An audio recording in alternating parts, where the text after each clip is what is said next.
Hello everyone, this is Bhavik Chokshi over here. Hope you guys are doing great and studies going in full flow.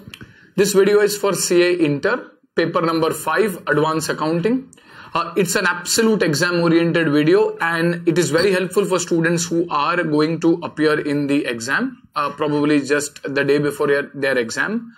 And for those students who want a very quick recap, we are going to cover the entire Advanced Accounting, a brush up, an overview, a complete a refresher in just about an hour. This will include the accounting standards as well as the topics. I hope you appreciate that it is not a marathon lecture or something where we are doing some solving. This is more of a refresher type of a lecture where we will discuss each of the standards. We will discuss each of the topics and important areas, steps, processes in each of them.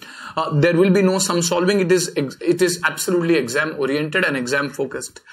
If you want a detailed video, for example, for accounting standards, you would have a separate video on accounting standards, on advanced accounts theory, etc., which I've already uploaded. And if you need a study plan as well, I'll just share that, which is probably uploaded. So you can just find that either on the Telegram channel or in the description. So let's get started. So what we intend to cover is the accounting standards and the other topics, the important areas in each of these topics. So probably if the first part of the lecture will be in accounting standards in brief. Each of the standards will discuss the important points and then proceed. The second part of the lecture will be linked to the topics like amalgamation, internal reconstruction, consolidation, etc. Okay. So let's get started.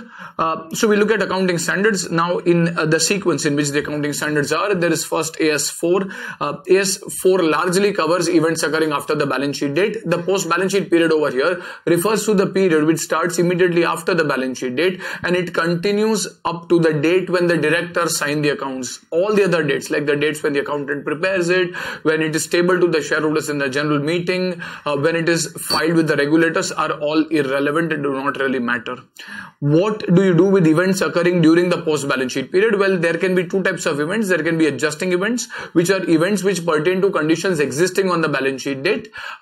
And these are events which you will adjust in your account. So for example, if you come to know about a credit sale that you have done in February for a period of 3 months, and in the month of April, you go to collect the money and you realize that debtor is already insolvent.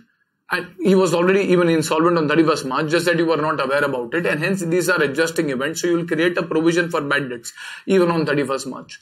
Second is a non-adjusting event, which means these are material events, important events, which pertain to new conditions, which come into existence after the balance sheet date. For example, a new share issue or a share buyback or an amalgamation, which is announced in the post balance sheet period. It is important. However, it did not exist as on the balance sheet date and hence it is not adjusting. However, since it is important, the disclosure needs to be given separately in the director's report or notes, as the case may be. A disclosure needs to be given under AS4. So that takes care of AS4. Then you go to AS5. Under AS5, there are 4 specific things that we need to kind of take care of. First is, while calculating net profit, what are the broad disclosures that you need to give? Well, while calculating net profit, there will be ordinary activities and extraordinary activities. Extraordinary activities need to be separately disclosed. Now, these are activities which are clearly beyond the entity's control and they are unusual and infrequent.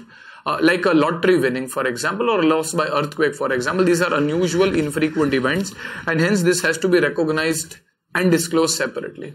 Within the ordinary activities, if some item is material due to its size or nature, as the case may be, then it can be disclosed separately for ordinary activities.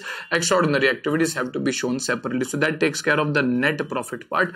Then you have the prior period items. Prior period items refers to errors. Errors can be clerical, mathematical, so they're not linked to judgment, like double counting or probably forgetting to recognize or forgetting to write, let's say instead of 10,000 you write 1,000. These are mistakes of facts, and if they pertain to the earlier year has already gone by and hence you can't really change the numbers over there. So you will disclose the impact of the error in the current year with a separate heading calling it as a prior period item under AS5. Okay, changes in accounting estimates, if any. Accounting estimates are linked to judgments, they are not linked to facts, like the useful life of an asset, and hence these are to be adjusted prospectively, no retrospective change to be done. However, if there are accounting policies like FIFO or weighted average, these are to be given. These are methods of applying accounting principles, and these have to be adjusted retrospectively. Now, since it is a retrospective change, we will quantify the entire impact and give the adequate disclosures in case of changes in accounting policies. That is AS5. Then you go to AS7. This is on construction contracts. These are usually long-term contracts. Usually revenue on goods is to be recognized when the risk and rewards incidental to goods are to be transferred as per AS9. However, in certain long-term construction projects, it will take years for the project to get over, and hence there will be a mismatch in the matching concept between the time when the cost is recognized and the revenue is recognized, and hence you are given a special standard AS7. Now AS7 tells you that the contract revenue should be recognized based on the stage of completion. The stage of completion over here can be calculated as the estimated cost incurred till date, the cost incurred till date upon the total estimated cost. So your contract revenue in each year can be recorded, even if the risk and reward is not separately transferred, it can be recorded as the total contract revenue into the stage of completion. Now that will result in the profits also getting recognized based on the stage of completion. However, in case there are losses, so if you expect that the contract is going to suffer a loss, then you will create a provision for expected losses based on the concept of prudence and conservatism right at the beginning. In case there is a contract which requires disclosure, various disclosures like the contract revenue recognized till date, contract cost recognized till date, contract profit or loss recognized till date, and the gross amount due to or from the customers is to be recognized. All of these are to be disclosed separately. So this is on construction contracts. When you look at revenue recognition, when should you recognize revenue? Well, revenue should be recognized in case of goods when the risk and reward incidental to goods are transferred. In case of services, depending on the nature of service, if it is linked to a particular critical event like brokerage that is linked to the sale of a flat, it should be recognized as and when that event happens. If it is other than what is linked to a particular event, let's say like coaching, will be recognized over the period based on the stage of completion, proportionate completion method. For items like interest, which is based on utilization of resources, recognition happens based on time basis. Dividend to be recognized when the right to receive is established, that is when it is declared in the general meeting, and royalties depends on the terms and conditions of the contract. Remember, revenue can be recognized only if it is measurable, reliably, as well as it is likely that the money will be collected. That is when the revenue will be recognized. There will be special cases like consignment sales, when revenue will be recognized when the consignee sells it to the third party sale on approval basis, when the approval is received, or a reasonable period after which a customer can kind of give his rejection has been elapsed, or cases where the seller has kept the goods ready for delivery but the buyer has refused or has postponed taking delivery. Then the revenue will be recognized on the date when the seller has kept the goods ready and communicated his intention to deliver. So this is on revenue recognition. AS14 and on amalgamation, there's a separate discussion that we'll do for AS14. Segment reporting on AS17. There can be two types of segments. There can be the business segment that is linked to products. There can be the geographic segment that is linked to the areas of operations. Depending on how the risks and rewards for each segment which are differing, we will classify these segments. Segments which are more important, like assuming the business segment is more important for an entity, that will be classified as primary. Then the geographic segment, if any, will be secondary. Now, when will you show a particular segment separately? Well, ideally, if the risks and rewards of each segment are different, you will show them separately. However, we should also look at materiality. So there will be quantitative thresholds where you will recognize a segment separately if the segment revenue, that is internal and external, is greater than or equal to 10% of the total segment revenue. Second, the segment profit or loss in absolute terms, ignoring the sign, is greater than or equal to 10% of the higher of the absolute segment profit or the absolute segment losses. or the segment assets are greater than or equal to 10% of the total segment assets. While doing so, if a particular segment meets any one of the three criteria, then it has to be reported separately. If it does not meet all the three criteria, it may not be shown separately. However, the management believes that it wants to show a particular segment separately. It can, even if these criteria are not met. After you have selected all the segments, you have to ensure that at least 75% of the external revenue is covered by the segments which have been selected. While you are presenting segment report, you have to show segment revenue separately, segment profit or loss separately, with a reconciliation with the total profit and loss appearing in the P&L, segment assets, segment liabilities, again with the reconciliation with the total amount to be shown separately. Okay. If nothing is available between business and geographic, business is considered to be a primary segment which will have detailed disclosures. Related parties. Related party report, like a segment report, is to be disclosed in the notes to accounts. While you're disclosing this report, you have to give the name and nature of relationship with the related parties, as well as the transactions and outstanding balances which are with the related parties. Related parties include those parties which have a controlled relationship, like holding, subsidiaries, sub-subsidiary, fellow subsidiaries. A joint control or significant influence relationship, like a joint venture or an associate. These are company to company relationships. However, there can be individual relationships as well. For example, an individual, including his relative, who is owning control or joint control or significant influence over the entity, including the enterprises over which such an individual has controlled relationships, and key managerial personnel, including their family members. Key managerial personnel are those personnel who are responsible for planning, directing the affairs of the entity, something like the whole-time, full-time director, CEO, CFO, chief operating officer, etc. can be the key managerial personnel. So any transactions between the entity and these parties or companies which these parties control are considered to be related party transactions, which should be separately disclosed. AS 19 is on leases. There are two types. Leases like a rental agreement. There are two types of leases. One, there is a finance lease where substantially the risks and rewards incidental to ownership are transferred to the lessee. Second is the operating lease, where the risk and reward is not transferred to the lessee. So basically, operating lease is negatively defined. If a lease is not a finance lease, it becomes an operating lease. Specific circumstances when a lease is a finance lease is, first, if the ownership gets transferred at the end of the lease term, like hire purchase. Second, if there's an option to buy a particular asset at the end of the lease term, and that option is at a substantially lower price than the expected fair value. This is also going to mean that the asset will ultimately go to the lessee, and hence this is going to be a finance lease.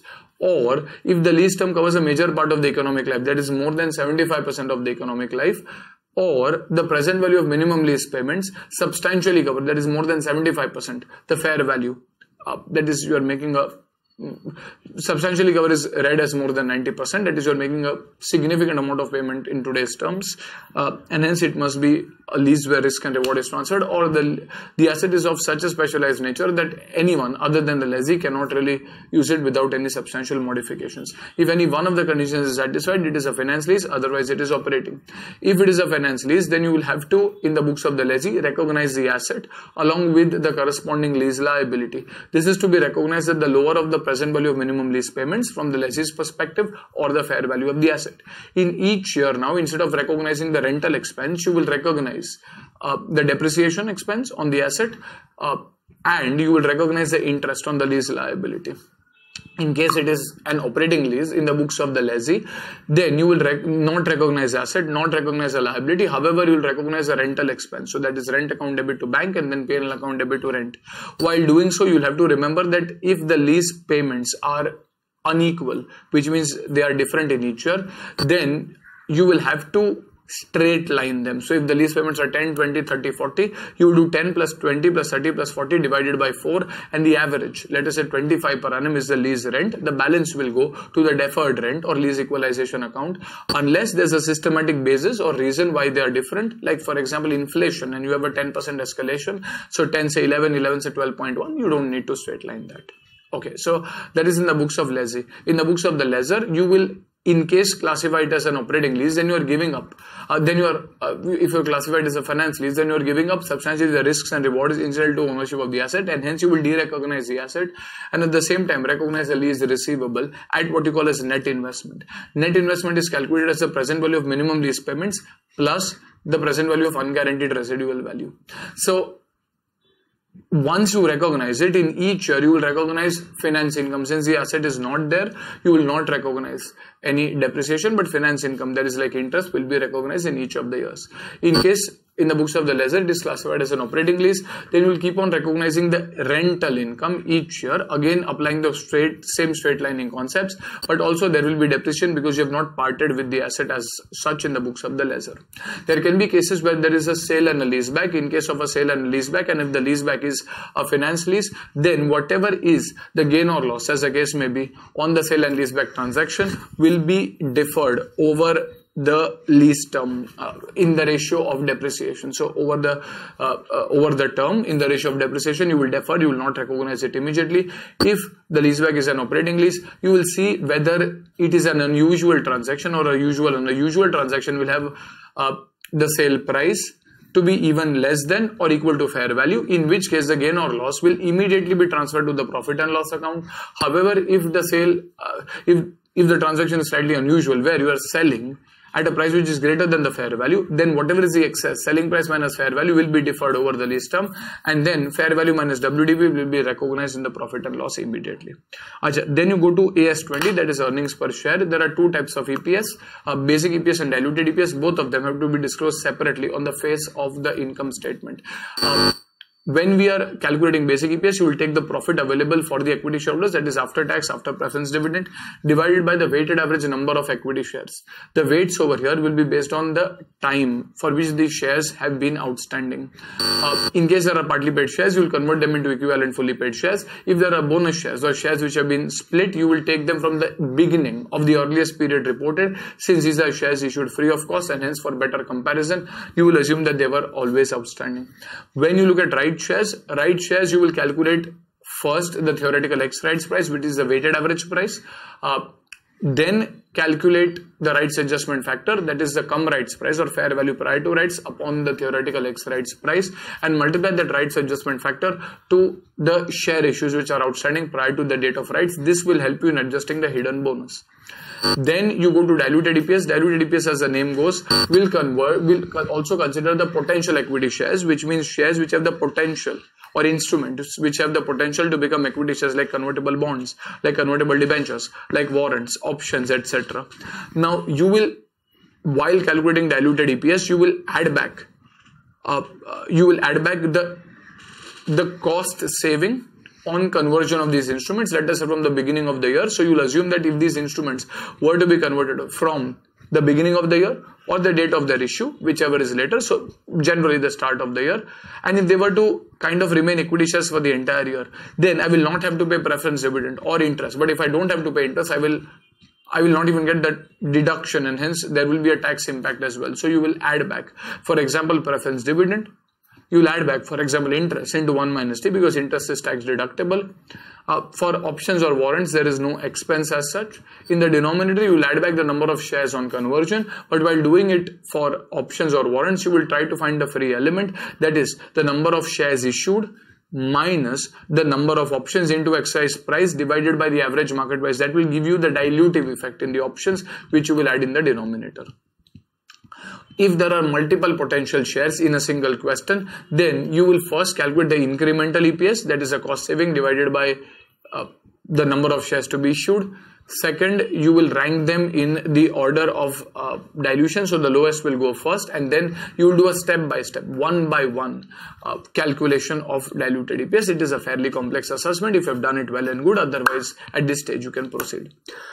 Then you go to AS22, probably the most difficult of all your standards, which is on income taxes, deferred taxes, where you have something called as accounting income, that is a profit as per your books of accounts, and taxable income, which is a profit as per income tax. Ideally, both of them should be same. If they are different, that is due to differences between the tax laws and your accounting standards. Some of these differences are temporary, like depreciation or section 43B items. Some of them are permanent. For example, a contribution to an unregistered charitable institution, or a weighted deduction when I'm contributing to a scientific research association, so I get 200% deduction. These are permanent. So when you calculate current tax, that is based on the tax that you have to pay based on the income tax laws, so that is your current tax. However, in your books, you do not show your taxable profit, you show profit as per accounts, and hence a reader might be confused. And hence, for timing differences, you create a deferred tax. It can be a deferred tax asset or a deferred tax liability. Typically, when the accounting income is greater than the taxable income, that is, the taxable income is lower, either because you have claimed a higher deduction of expenses or because you have recognized a lower income currently. If this difference is temporary in nature, then you will create a deferred tax liability. Whenever the accounting income is greater than the taxable income, it means you are paying lesser tax now, but you will have to pay more tax in the future. So it's like an outstanding and hence a deferred tax liability. On the other hand, if the accounting income is less than the taxable income, so you are recognizing a higher taxable income, which may be because lesser deductions claimed now or because of higher incomes charged to tax now. This means you are paying a higher tax now, but you'll have to pay a lower tax in the future if it's a timing difference, in which case you'll create a deferred tax asset like a prepaid asset, for example, and as a result, this will be recognized as a deferred tax asset. Deferred tax asset, when you debit, you will credit the P&L account, and hence the standard worries over here that this is like a contingent asset. Not very sure whether you will realize it or not, and hence you can recognize it only when you believe that you will have sufficient profits in the future years. At least it is probable that you will earn sufficient profits in the future years in order to utilize those deductions. In case there is a deferred tax asset due to carry forward loss, then the standard believes that there should be virtual certainty that you will at least earn sufficient profits in the future years in order to utilize these carry forward losses, because they lapse in a matter of 8 years. Deferred tax liability, the journal entry is profit and loss account debit to deferred tax liabilities, and hence the standard does not really bother because an expense is getting recognized and so is a liability. So prudence and conservatism does not really seem to have a problem over there. If you want, you can offset the deferred tax asset and liability and show the net amount as long as they are arising out of the same tax law. You can't offset US tax with Indian tax, but within Indian tax laws, you can offset. So that is regarding deferred tax. Then there is discontinuing operations. This is not really an important chapter. Discontinuing operations is covered under Yes, 24. A discontinuing operation is a component of an enterprise, like a segment, for example, which pursuant to a single plan is planning to be sold or discontinued or terminated, as the case may be. Now, this can be sold as a single asset, so like a slump sale, or on a piecemeal basis, or in whatever basis, but you are planning to dispose it off, and this represents a separate segment or a component of the enterprise, and separate financial information is available for the same. So what do we do for operations which are discontinuing, like one of your segments you are discontinuing? Then while preparing the profit and loss account, you will give a separate disclosure of the profit or loss that is attributable to the discontinuing operations. When will you start doing this? Well, we will start doing this from the initial disclosure event, which is the date which is the earlier of the date when you make a formal public announcement of your plan to discontinue, or the date when a firm sale has been entered into, in which case you have actually sold the asset. So it's earlier of these two dates, and that is kind of it, nothing much. It's a disclosure standard. Then we have AS 26, which is an important standard, which is on intangible assets. Intangible assets are assets which lack physical substance. You can't touch, feel, see them, generally non-monetary in nature, and you can show them separately if they are identifiable. That is, they either are separable, that you can separate and separate them out and sell them separately, or they arise out of a separate contract or a separate license is given to you. Intangible assets which are internally generated usually cannot be recognized because the cost is not measurable reliably, like self-generated goodwill cannot be recognized. However, in case for certain intangible assets like assets under development, if you can measure the cost reliability, you can recognize it. deferred revenue expenses like preliminary expenses, underwriters commission, etc. cannot be recognized, and they have to be expensed to the profit and loss account only. In case of research and development, expenditures incurred during the research phase, that is an ideation phase, will be expensed off because future economic benefits are not certain. However, expenditures during the development phase can be capitalized subjected to certain conditions like legal viability, technical possibility, existence of a market, cost being measurable. If these conditions are not met, even expenditures during the development phase will be transferred to the profit and loss account. While you are doing amortization, generally intangible assets will have a finite life, so you will amortize it over the finite life. However, if the life is infinite or indefinite, you can amortize it over a period of 10 years over here. Okay, so that is AS26, and the last standard being AS29, which involves liabilities, which are basically obligations which you cannot really avoid. You have to settle them, obligations which will result in an outflow of resources. Now these obligations may be present obligations, in which case there's a liability, or a possible obligation in which there's a contingency. In case of a contingency, there can be contingent liabilities or a contingent asset. In case there is a contingent liability, in case you believe that that contingent liability is probable, there is a more than 50% chance of the liability actually resulting in a cash outflow, you will create a provision. Conservatism and prudence. If it is uncertain, you will merely give a disclosure, and if it is remote, you will ignore. Unless given otherwise, you will not assume it is remote, you will give a disclosure. If it is a contingent asset, then prudence and conservatism says you recognize it only when you are absolutely sure, that is virtual certainty, more than 90-95% chance, that is when you will recognize it. In case you believe it is probable, that is more than 50% chance, you will just give a disclosure, you will not recognize it. And lastly, if you think it is uncertain, no disclosures as well. So that is regarding contingent liabilities and contingent assets as well. Okay, so that kind of takes care of the accounting standards. We'll go to the topics. Partnership we'll do slightly later. Let's go to the other company related topics if you are referring from the study material, which is from your study module 2.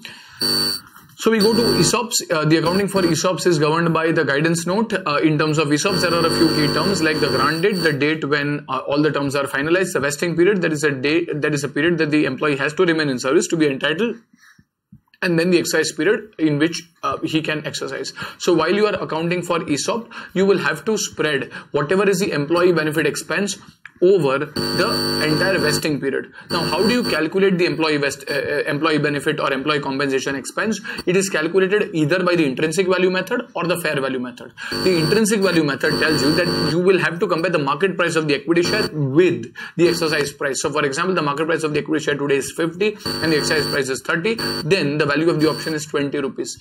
Fair value would be based on some complex option pricing formulas and models that you will study in final CA, like Black-Scholes, binomial, etc. And if a fair value method is to be used, the fair value has to be given to you in the question.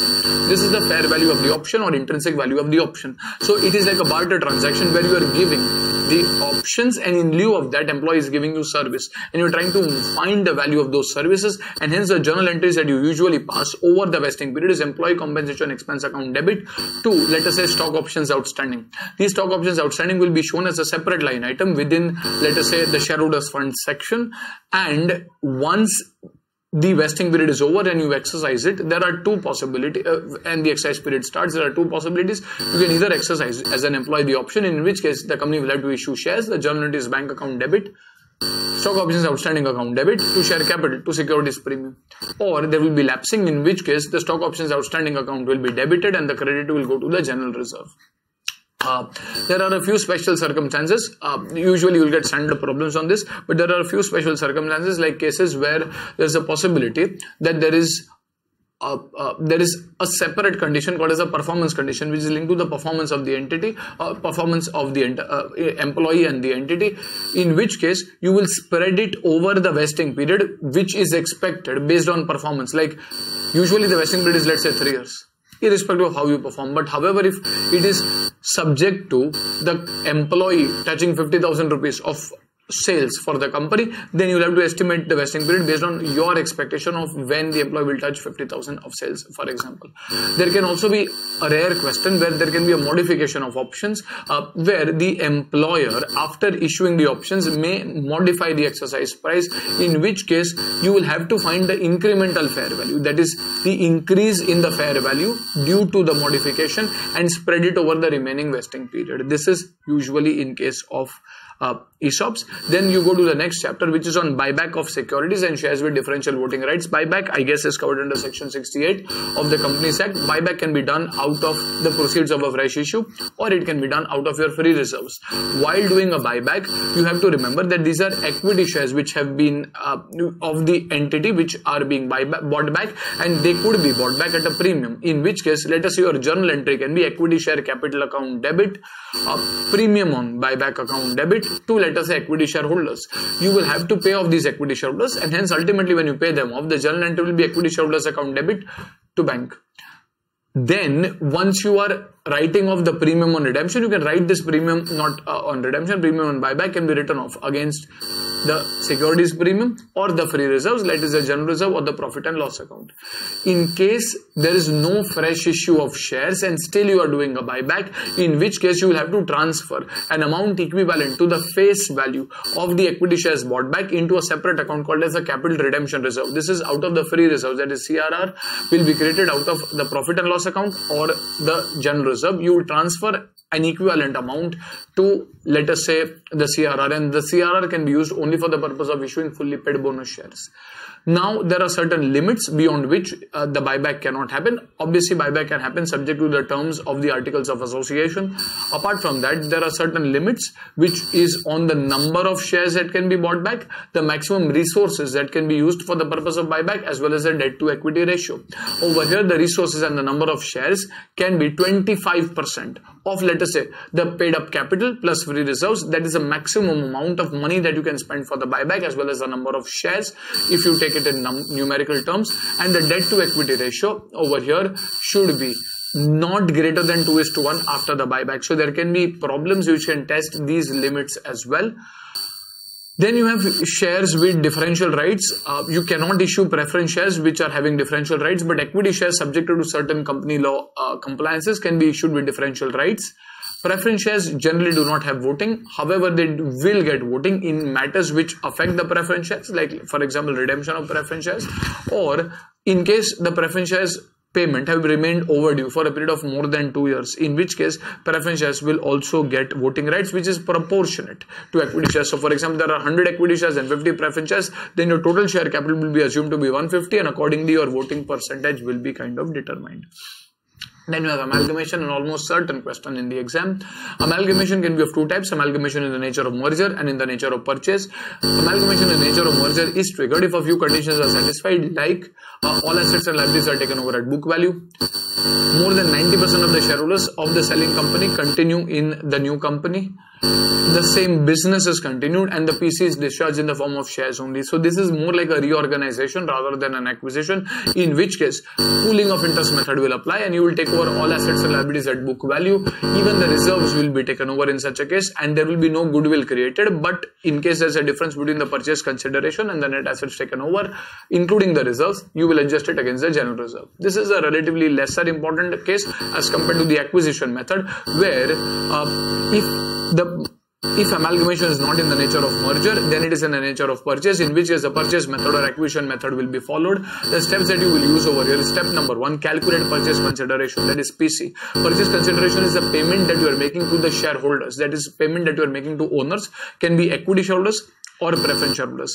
So whether you are issuing shares or you are issuing cash or you are issuing any other instruments, the fair value of those instruments that are issued is going to be taken as a part of your purchase consideration. If a fair value is not given, then you can calculate based on the face value unless a specific instruction is given otherwise. Then PC can be calculated either using the net payments method. So if a specific exchange ratio is given, you will take that, and if there is no exchange ratio or no payment amount that is specifically given, then you can use the net assets method. That is, you will assume that whatever is the fair value of the assets minus the liabilities of the selling company, that is the amount that you will have to pay in order to discharge the owners of the selling company.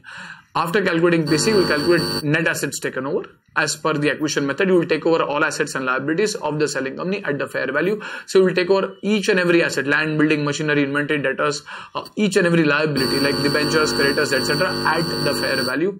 The difference between the purchase consideration and net assets is attributable in step number 3 to either goodwill if the PC is greater, or capital reserve if the PC is lower as compared to the net assets. Then there are certain adjusting entries that you might need to pass for making adjustments on account of acquisition, like intercompany debtors and creditors, which need to be eliminated, which is creditors account debit to debtors. You will eliminate them. Unrealized profit in stock, which needs to be eliminated, in which case you will credit the stock to the extent of unrealized profit and debit the goodwill or capital reserve as the case may be, since it is happening on account of acquisition. There may be a case where you will have to create a statutory reserve in the books of the new company, in which case you will create the statutory reserve and debit something called as amalgamation adjustment account, which will be shown as a reduction while calculating reserves. There can be a case where there is some realization expenses or liquidation expenses that you are paying, in which case the entry is again goodwill or capital reserve account debit to bank, since it is happening on account of amalgamation or acquisition. And lastly, there can be debentures, and if old debentures are taken over and new debentures are issued, so you will first take over the old debentures at the agreed realizable values and then issue new debentures. So old debentures account debit to new debentures, depending on whether they have been issued at a premium or discount as the case may be. You will have to remember the Schedule 3 format in all of these cases and prepare the balance sheet based on the Schedule 3 format. There are a lot of individual adjustments that will come in each and every question which is pertaining to these. Then you have internal reconstruction. Internal reconstruction happens based on the code scheme. So in case a company has huge accumulated losses or fictitious assets, it wants to reorganize its balance sheet. So it wants to remove these losses. But you can't just remove these losses. P&L has a debit balance. So if you want to remove them, you have to credit it. And if you are crediting it, something has to be debited. So some people have to contribute for meeting those losses. These people can be lenders, which are ready to waive off a part of their liabilities. These can be shareholders who are ready to give up a part of their face value or paid up value. And this can be in the form of revaluation of assets. So in case of an internal reconstruction, what you will do is you will prepare a special account called as a capital reduction account or a reconstruction account, in which case all the changes that are happening as a consequence of the capital reduction or reconstruction, which can be, let us say, revaluation of assets, so assets account debit to capital reduction, or lenders giving up their claims, in which case it is loan account debit to, let us say, capital reduction, or the shareholders agreeing to reduce their face value as well as paid up value, in which case your journal entry will be equity share capital account debit, usually at the old face value, to equity share capital at the new face value, and then the difference, if any, going to the capital reduction account.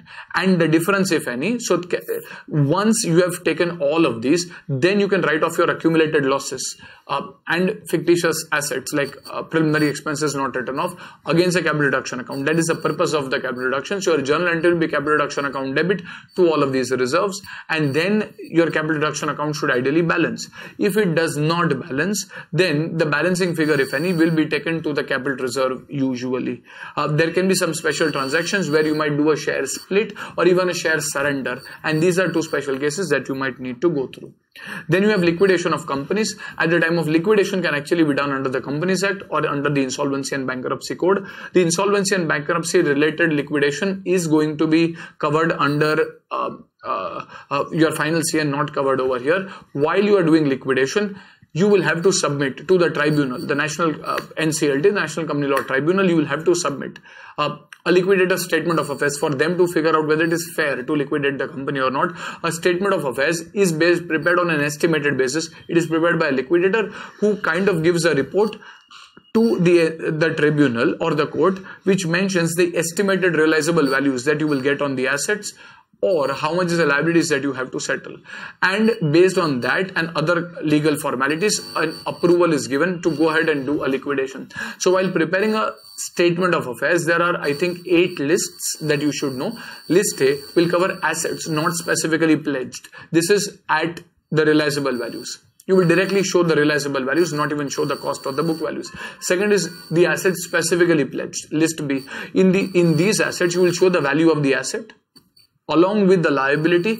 If there is any surplus, it will continue as it is. If there is any deficit, then that deficit will be kind of treated as, so if your assets are 100 and liability is 150, so 50 is the deficit, will be treated along with unsecured creditors. So this is list B. Then you go to list C, which involves preferential creditors or preferential payments that you might have to make to the government, to selected categories of employees, excluding directors, etc. These are preferential creditors or preferential payments. You should know what all comes over there.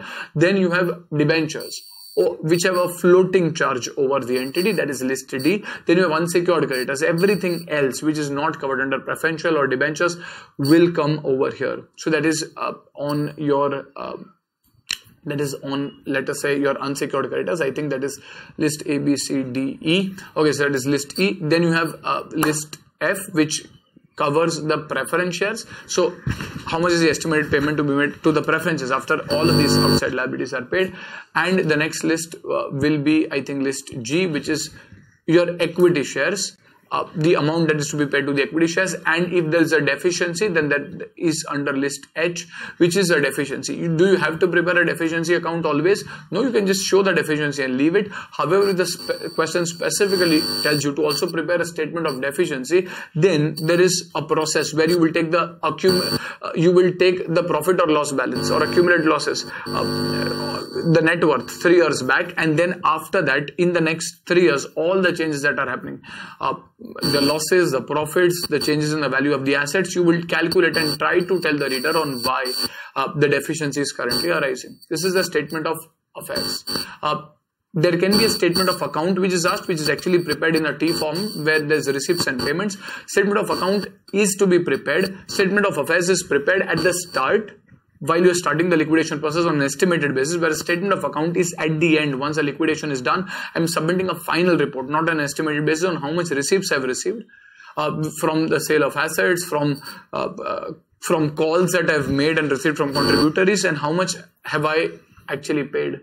This payment can be for liquidation expenses, liquidators remuneration, can be liabilities paid off, money returned to the shareholders. That will be a statement of account which will be receipts and payments. Then there is also a part where you study about the B list contributories. Typically, if the money falls short to pay, let us say, the outside liabilities or the preference shareholders, then a call will be made, and the existing shareholders, to the extent their shares are partly paid, will have to make payment. However, some of the existing shareholders are not traceable or they are insolvent, then the company law gives you a right to go back to the previous shareholder which was holding this share 1 year back, and you can try to recover money from them to the extent of the amount of liability or the amount of call that is remaining unpaid, whichever is lower. And these are called as B list contributories. There can be workings which might be involving these B list contributories as well. There are certain overriding preferential payments as well, like payments to employees in certain cases for their dues, where you can share the security with the secured creditors as per the law. Then you have financial position of banks. So there are a lot of regulations around over here, a lot of limits which you should refer, and also a separate Schedule 3 format, not a Schedule 3, but a separate balance sheet and income statement format. Various banks are covered under the Banking and Regulation Act of 1949, and there are various limits like the capital adequacy ratio, which is calculated as the capital tier 1 and tier 2 divided by the risk weighted assets plus the off balance sheet items. This is to be maintained as per the Basel II norms, which I think is around 9 or 10%, which is a capital adequacy ratio which is to be maintained by the banks. While doing this, you will calculate the tier 1 and tier 2 capital. Tier 1 is more like a permanent capital, like the equity share capital, the reserves and surplus, excluding revaluation reserve. The irredeemable debentures or irredeemable preference shares will be covered over here in tier 1. Tier 2 capital is a less permanent type of capital, which will include reserves like revaluation reserve, discounted at 55%, or foreign currency translation reserve, discounted at 25%, general provisions in excess of what is required, hybrid instruments, etc. will be covered under tier 2 capital. Risk weighted assets are assets which the RBI has given specific risk weight. For example, for cash, 0% weight. For balances lying with other banks or deposits with other banks, around a 20% weight. Investment in government securities, 0% weight. Other investments, 100% weight, and so on. So you'll have to remember these limits. There is a big table. I would recommend you go through these tables. I've just run you through the important points.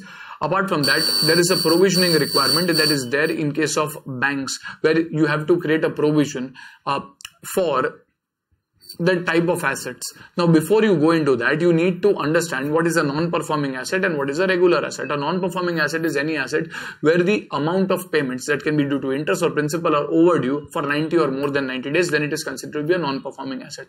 RBI regulations say that ideally interest income, bank ke liye main income hota hai, interest income is to be recognized based on accrual basis. However, in case the banks, in case of these banks, if there is an NPA, income recognition will stop based on accrual and you'll do it based on the cash system of accounting only, because they're probably defaulting. So we're not very sure whether they'll be giving income in the form of interest or not. Cash system will start. Once an asset gets classified as NPA and it continues to be NPA, let us say for a period of 12 months, it is considered to be substandard. Once it remains substandard for a period of 12 months, it is considered to be doubtful. And your different provision limits are given based on whether the asset is standard, that is, it is not a substandard asset, not probably an NPA, not a doubtful asset, then it is a standard asset, it's a good asset. In which case, typically, the provision is to be made at 0.40%. However, for specific sectors like agriculture, if you have given loans for the agriculture sector, or small and medium enterprises, the provisioning requirement for standard assets is 0.25%. Real estate is more risky. Then even for standard assets, commercial real estate 1%, residential real estate 0.75%. In case of substandard assets, the provisioning depends on whether it is secured or unsecured. It is different for banks and NBFCs. For secured items, 15% provision, for unsecured 25%. However, if it is secure, if it is for an infrastructure company, or if loans are given for infrastructure companies, then it is around 20%. For doubtful, it depends on the term. If it is less than 1 year, for doubtful 1 to 3 years, or more than 3 years in case of secured doubtful debts, in which case the provisioning requirement, I guess, is, I think, 25, 50 and 100%, if I'm not wrong. Yes, 25, 40 and 100%. If it is unsecured, it is full 100% the moment it becomes doubtful. Lost assets is assets where the money is, you don't believe, like Kingfisher case, money is kind of lost, in which case the entire 100% provision is to be done. Very important limits, you have to remember these. Certain special cases like bills which are discounted, where you create a separate rebate account for the income which is going to be recognized in the next year, or bills for collection, where you create a bills for collection asset as well as liability, or acceptances or endorsements. As well, special circumstances where specific accounting is done, and then you have this detailed schedule balance sheet where you prepare this different from the Companies Act. You will start probably at share capital, then have reserves, then have deposits, non-current, current asset, deposits, then borrowings, and then you have other liabilities. On the assets, you will have generally upon cash last में दिखाते हैं. Here you show cash at the beginning, then balance with other banks and lying with RBI. Then you will show investments. Then you will show advances. Then other assets like PP, etc. You will refer the detailed format. I'm just giving you an overview. And then while you prepare the income statement, there are broadly 4 items only. There is interest income, other income, interest expenses, other expenses, and that will give you profit before tax. From that, you subtract the provisions and taxes, profit after tax. There can be certain statutory limits of transferring, let us say, money to the statutory reserve, let's say around 20%. There can be CRR, which is around 3 to 4%, and the SLR, which is around 18.5 or 18 odd percent. It keeps on changing, but refer the most recent SLR limit, statutory liquidity ratio. CRR is proper cash. SLR will comprise of cash, bank balances, investment in government securities, and even comprise of, let us say, gold. This is calculated as a percentage of your deposits which are eligible. This 18 या फिर 3 या जो भी percentage है. So this is regarding banking companies. There's non-banking financial corporations, NBFCs, largely similar to banks, except that these cannot accept demand deposits. So you cannot have a current or a saving account in an NBFC. They cannot give checkbooks, for example, to their account holders. But well, they can also accept fixed deposits if they are a deposit taking NBFC, and no fixed deposits if they are not a deposit taking NBFC. Generally, the regulations for deposit and non-deposit taking NBFCs are same, but if there's a deposit taking NBFC, it is slightly more stringent. In a non-deposit taking NBFC, if it is having a net worth of more than 500 crores, then it is more stringent. In which case, among other things, when you do the provision, in case of substandard assets, or in case of standard assets, NPS is still the 90 days limit. If you create a provision in case of a standard asset, it is 0.4% for deposit taking as well as non-deposit taking NBFCs, which is more than 500 crore limit. Provision is to be made at 0.4%. In case of smaller NBFCs, this provision is to be made at 0.25%. That is the only point of difference. Other than that, the limits are different. Substandard assets 10%, banks mein thoda alag tha, secured, unsecured वगैरह. Doubtful assets is around I think 15. Just refer this once, I don't remember it as clearly, but it is I think 20, 30 and 50 or something like that. 20% for less than 1 year. Between 1 to 3 years it is 30% and greater than 3 years it is 50%, but you should ideally check this. For doubtful assets which are unsecured, this is 100%, loss assets 100%. So this is regarding NBFCs. Again, यहाँ पे भी capital adequacy etc. requirements are there. And the last part, which is on consolidation, before you kind of just run through partnership, in consolidated financial statements, AS 21 is applicable. You just have single subsidiaries, straight transactions. What are the principles of consolidation? When there's a holding subsidiary relationship, that is, there is a more than 50% stake, in which case you will take over all assets and liabilities, 100% of them, irrespective of the stake that you hold, you will take over 100% of assets and liabilities.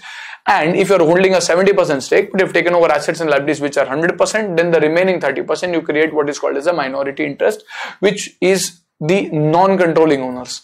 In the subsidiary, you are the controlling owner. If there is a difference between the investment that is appearing in the holding company's individual books and your share of the net assets, that is share capital and pre-acquisition reserves, then on elimination of investment against share capital and the pre-acquisition reserves attributable to your share, you can create goodwill and capital reserve. Sometimes you can even prepare a cost of control account to do that easily. Otherwise, you can even prepare a statement. In case of post-acquisition profits, that is the profits that are earned after the date of acquisition, you will consolidate your share of the post-acquisition profits while preparing the consolidated balance sheet. Now there are a few specific adjustments that you need to be careful about. In case the minority interest turns negative, you will stop at 0. You will not make it negative. But at the same time, once you start earning profits, you will first meet out the losses that were not recognized and then start recognizing profits. There's a detailed table over there that you have to prepare. It's difficult to kind of explain that in such a short term. If there's a fair value adjustment, that is you are taking over assets and liabilities, usually amalgamation standard tells you that whenever there's an acquisition, you should take it over at fair value. However, in consolidation, the subsidiary may continue its separate legal existence, and as a result, the assets might appear at book value. You will have to take them over at fair value while preparing consolidated financial statements. Whatever is the fair value gain or loss will be adjusted against the pre-acquisition profits. Subsequent to the acquisition, there can be some impact on account of depreciation as well that you may need to consider. Depreciation will be adjusted against the post-acquisition profits, additional depreciation, but the gain or loss on remeasurement will be adjusted against the pre-acquisition profits. There can be intercompany sales that can be upstream or downstream transactions. In case of downstream transactions, that is sale of inventory which is lying unsold with the subsidiary, the profits are in the books of the parent and you will have to eliminate them.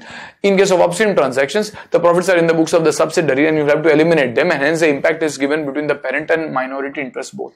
While doing consolidation, you have to remember that same or similar accounting policies should be followed for similar transactions. If not, you will have to restate the subsidiary's financials to bring them in line with the parent's reporting practices.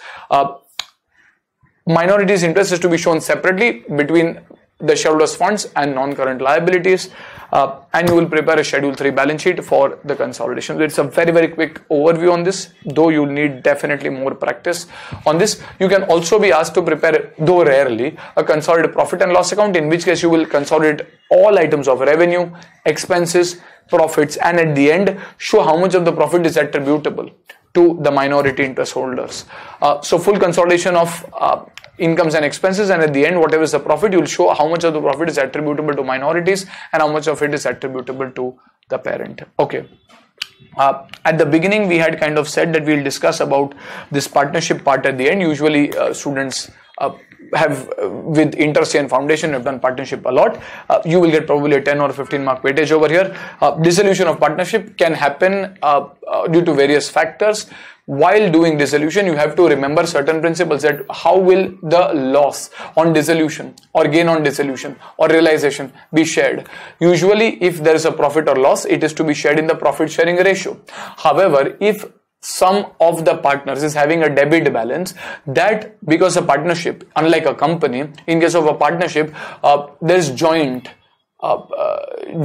and several liability, and hence that loss has to be shared between the other partners. This can be shared based on the ratio decided at the time of drafting the partnership deed, and if no ratio has been decided, then using the Garner versus Murray principle. In short, Garner versus Murray says that the profit on realization or loss on realization is to be distributed between the profit sharing ratio. However, if there is a deficiency or a debit balance in the partner's capital account, that has to be distributed in the capital ratio. In case you are following fixed capitals, then in the fixed capital ratio, that is, you are having a separate current account. If you are not following fixed capital, so you don't have a separate capital and current account, then in the capital ratio, after considering the necessary adjustments that are there in the capitals, that is the ratio that you will use. In case all the partners are insolvent, then you will transfer the loss of the partners in the unsecured creditors or the creditors account, because they will have to bear the loss, because the partners, all of them are insolvent. Sometimes the dissolution can happen on a piecemeal basis, and there are two methods to account for that. One is the maximum loss method, which in short assumes that if you are receiving any contribution, it is assumed to be the last contribution. After that, nothing else will be received. Then how will it be distributed? The first tranche is to be taken against outside liabilities. Once outside liabilities are met, then against partners' loans. Once that is met, against the partner's capital, usually in the profit sharing ratio. Again, if required, if there's a debit balance, Garner versus Murray principle will be applied. Highest relative capital method kind of assumes that first, whichever partner has contributed the maximum amount of capital vis-a-vis his profit sharing ratio should first be paid off, and then the distribution should happen based on PSR. So even over here, the collections will first be adjusted against outside liabilities. Once that is met, it is to be adjusted against partners' loans, and once that is met, then you will calculate the partner which has the highest relative share and first pay them off. Once the partners' capital come in PSR, then you will give the cash collections in the profit sharing ratio, loosely speaking. Then there is amalgamation and conversion of partnership firms. There are two things that you have to figure out over here: closing old books and creating new books. Creating new books is very similar to the amalgamation principles that we have studied in even AS 14. Closing old books, probably we have not discussed there. You prepare a realization account, transfer all assets and liabilities in the realization account. There you had the equity shareholders accounts. Here you will have the partners accounts, where you will transfer all the capital or reserves. Then you will recognize the PC in the realization account, even in amalgamation of companies, and you will receive the PC and then do a distribution. Whatever is the profit or loss on realization will be transferred to the equity shareholders first, after settling preference shareholders, and the realization account should ultimately balance, should ultimately tie up. There are a few adjustments over here where you might have to convert the firm, amalgamate the firm, depending on the questions, but it is more likely that amalgamation का जो question है वो amalgamation of companies का आपका main understanding आपको आना चाहिए. Okay, so that kind of takes care of this quick overview, refresher. I really hope this has been helpful to you. And if you have any queries, please reach out to me. I will be happy to kind of help you through it. And I'll wish you all the very best. Do well and good luck for your exams. Detailed revision videos for which we will upload separately. This is exclusively from an exam orientation, a quick refresher. Okay, so thank you. Bye-bye.